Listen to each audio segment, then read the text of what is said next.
अस्सलाम वालेकुम नाज़रीन, हाईटेक टीवी न्यूज़ इंडिया में आपका खैर मकदम करता हूं। मैं आपका मेज़बान मोहम्मद इब्राहिम, ब्यूरो चीफ संगारेड्डी से। संगारेड्डी से एक अहम खबर सामने आई है।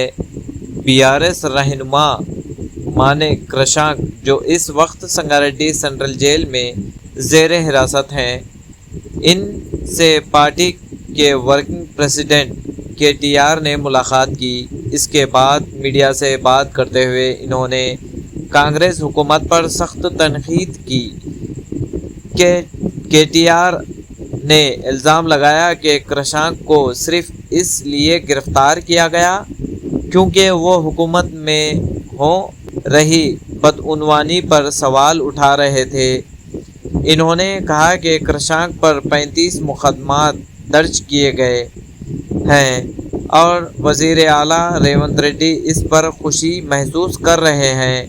इन्होंने मज़ीद कहा कि हुकूमत अगर बीआरएस पार्टी का और सोशल मीडिया पर नज़र रखने के बजाय अमन व अमान पर तवज्जो दें तो बेहतर होगा।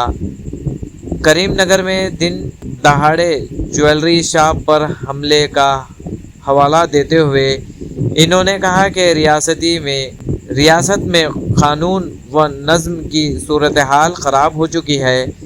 केटीआर ने वज़ीर आला पर सख्त अल्फाज में तनकीद करते हुए कहा कि इन्होंने इज़्ज़त का ख्याल है ना शर्म का। इन्होंने पुलिस पर भी और एक्शन का इल्ज़ाम लगाते हुए कहा कि पुलिस कांग्रेस हुकूमत की निजी फ़ौज की तरह काम कर रही है। इन्होंने ये भी दावा किया कि बीआरएस लीडरों और सहाफ़ियों के फ़ोन हैक किए जा रहे हैं और इनकी निगरानी की जा रही है।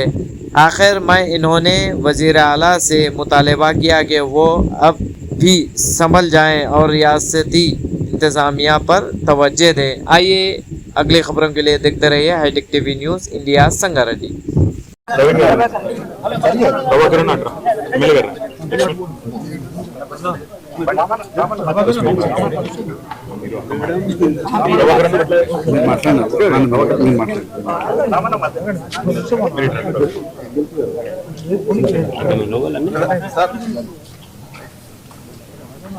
సంగారెడ్డి జైలుకి ఈ ప్రభుత్వం వచ్చిన తర్వాత రావడం ఇది రెండోసారి. మొదటిసారి ఆనాడు కొడంగల్ నియోజకవర్గంలో స్వయంగా ముఖ్యమంత్రి గారి నియోజకవర్గంలో అక్కడి గిరిజన రైతులు మేము ప్రభుత్వానికి ముఖ్యమంత్రి అల్లుడు గారి కోసం పెట్టే ఫార్మా కంపెనీకి మేము భూములు ఇవ్వం అని చెప్పి తిరగబడితే గిరిజన రైతులు మహిళలు మొత్తం కలిపి దాదాపు 40 మందిని ఇక్కడ సంగారెడ్డి జైలుకి, కొంతమందిని పరిగి సబ్ జైలుకి ఆ రోజు తీసుకొస్తే శ్రీమతి సబితా ఇంద్రారెడ్డి గారు పరిగిపోయారు. నేను ఇక్కడికి వచ్చాను. ఆ రోజు వారందరినీ ఇక్కడే కలుసుకున్నాం.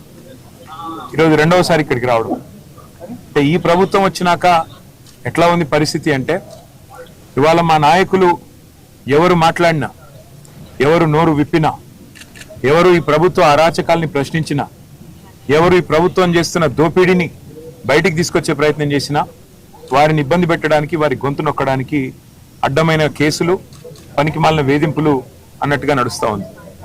మా సోదరుడు మన్నె క్రిషాంక్ గారు విద్యార్థి ఉద్యమంలో ఉస్మానియా యూనివర్సిటీ నుండి ఒక ధృవతార మాదిరిగా ఆనాడు అప్పుడున్న ప్రభుత్వానికి వ్యతిరేకంగా పోరాటం చేసి, మరి పోరాటంలో ముందుండి నడిచి తర్వాత క్రమక్రమంగా తెలంగాణ రాష్ట్రం వచ్చిన తర్వాత పెద్దలు కేసీఆర్ గారి ఆశీస్సులతో తెలంగాణ స్టేట్ మినరల్ డెవలప్మెంట్ కార్పొరేషన్కి చైర్మన్గా పనిచేసిన ఒక బాధ్యత కలిగిన సోదరుడు. స్వయంగా తాను కూడా ఒక న్యాయవాది, చదువుకున్న పిల్లోడు, పిహెచ్డి చేసిన పిల్లోడు. మరి అట్లాంటి తమ్ముడు గత 2.5 సంవత్సరాలుగా ఒకటే పని చేస్తూ ఉన్నాడు. ఈ ప్రభుత్వంలో జరుగుతున్న అవినీతిని అడుగడుగునా ప్రశ్నిస్తున్నాడు, బయటపెడుతున్నాడు. ప్రభుత్వం చేస్తున్న అరాచకాల్ని ఎప్పటికప్పుడు వెలుగులోకి తెస్తా ఉన్నాడు, ప్రజల దృష్టికి తెస్తా ఉన్నాడు. ఇవాళ ఆయన మీద కోపంతో ఆయనని ఒక పనికిమాలిన కేసులో, నిజానికైతే ఆయన మీద పెట్టిన కేసు 4 ఏళ్ల కంటే తక్కువ శిక్ష పడే కేసు, స్టేషన్లోనే బెయిల్ ఇచ్చి పంపించాల్సిన కేసు.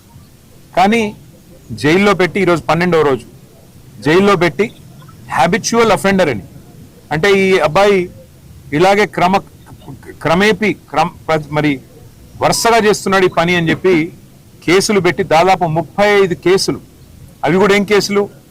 ముఖ్యమంత్రి రేవంత్ రెడ్డి గారి ప్రభుత్వం ప్రపంచ సుందరి పోటీలు ఏవైతే ఇక్కడ జరిగినాయో అందులో మిస్ ఇంగ్లాండ్ ని వేధించింది, 2 కాంగ్రెస్ నాయకులు అమ్మాయిని సెక్షువల్లీ హరాస్ చేసినారు అని ట్వీట్ చేస్తే ఒక కేసు. రేవంత్ రెడ్డి గారి అల్లుడు వారి బినామీ కంపెనీలు వాటికి సంబంధించిన భాగోతాన్ని బయట పెడితే మరొక కేసు. రేవంత్ రెడ్డి గారి బావమరిది సుజన్ రెడ్డికి అమృత్లో కాంట్రాక్ట్లు ఎట్లా ఇస్తారు, కేంద్ర ప్రభుత్వం మీరు కుమ్మక్కయ్యారు అని చెప్పి అది బయటికి తీసుకొస్తే మరొక కేసు. రేవంత్ రెడ్డి గారి ఊళ్ళో కొండారెడ్డిపల్లిలో ఒక మాజీ సర్పంచ్ సాయిరెడ్డి గారిని వీళ్ళ సోదరులు భయపెట్టి భయభ్రాంతులకు గురి చేసి ఆయన చావుకు కారణమైనారు అని చెప్పి మరి బయట పెడితే దాని మీద ఒక కేసు. ఈ రకంగా 35 కేసులు తమ్ముడు మన్నె క్రిషాంక్ మీద పెట్టి ఇవాళ తనతో పాటు ఒక 10 మంది పిల్లల్ని ఇక్కడ తీసుకొచ్చి సంగారెడ్డి జైల్లో పెట్టి వారి కుటుంబ సభ్యులకు క్షోభ కలిగించడమే కాకుండా పైశాచికానందం పొందుతున్నారు ముఖ్యమంత్రి గారు. నేను ముఖ్యమంత్రి గారిని కోరుతా ఉన్నా, ఈ ప్రభుత్వాన్ని డిమాండ్ చేస్తా ఉన్నా, మీరు బీఆర్ఎస్ సోషల్ మీడియా మీద బీఆర్ఎస్ నాయకత్వం మీద మీరు పెట్టే శ్రద్ధలో ఒక పైసా ఈ రాష్ట్రంలో శాంతి భద్రతల అదుపు మీద, రాష్ట్రంలో జరుగుతున్న అరాచకమైన నేరాల మీద కొద్దిగా దృష్టి పెట్టండి. నిన్న కరీంనగర్లో చూడండి, పట్టపగలు 11 గంటలకు, ఉదయం పగలు కూడా కాదు, ఉదయం 11 గంటలకి ఒక జ్యువెలరీ షాప్ మీద దాడి చేసి 4గురిని తుపాకీతో కాల్చేసి వాళ్ళందరూ హాస్పిటల్లో చావు బతుకుల్లో కొట్లాడుతూ ఉన్నారు. అట్లాంటి పరిస్థితులు ఇవాళ రాష్ట్రంలో ఉంటే మీకేమో ఇంతసేపు మీ మీద ఎవరు ట్వీట్ పెట్టారు, ఎవరు ఇన్స్టాగ్రామ్లో పోస్ట్ పెట్టారు, దీనివల్ల రేవంత్ రెడ్డి గారికి పరువు ఏమవుతుంది? ఆయనకు అసలు పరువు ఉంటే కదా పోనీకే, ఆయనకు అసలు సిగ్గంటూ ఉంటే లజ్జ అంటూ ఉంటే ఇచ్చిన హామీలు నెరవేర్చకుండా తప్పించుకొని తిరుగుతున్న ముఖ్యమంత్రి గారు మీ గురించి ప్రజలేమనుకుంటున్నారో వినే ప్రయత్నం చేయండి. మా నాయకులను వేధించినంత మాత్రాన మాకు తాత్కాలికంగా కొంత ఇబ్బంది ఉంటుందేమో, కానీ భయపడేది లేదు, వెనక్కి తగ్గేది లేదు. నీ 420 హామీలు, నీ 13 డిక్లరేషన్లు ఇవి అమలు చేసేదాకా మేము ప్రశ్నిస్తూనే ఉంటాం, పోరాడుతూనే ఉంటాం. ఈరోజు తమ్ముడు క్రిషాంక్ మీద కూడా ఈ పోలీసు వాళ్ళు కూడా ఎంత ఓవర్ యాక్షన్ అంటే, హైకోర్టు తీర్పిచ్చింది ఒక కేసులో అబ్బాయిని అరెస్ట్ చేయొద్దని, అయినప్పటికీ ఆ హైకోర్టు తీర్పును తుంగలో తొక్కుతూ పోలీసు వాళ్ళు అరెస్ట్ చేశారు నిర్మల్ కేసులో. దాని మీద వాళ్ళ కంటెంప్ట్ కూడా పోతా ఉన్నాం హైకోర్టులో.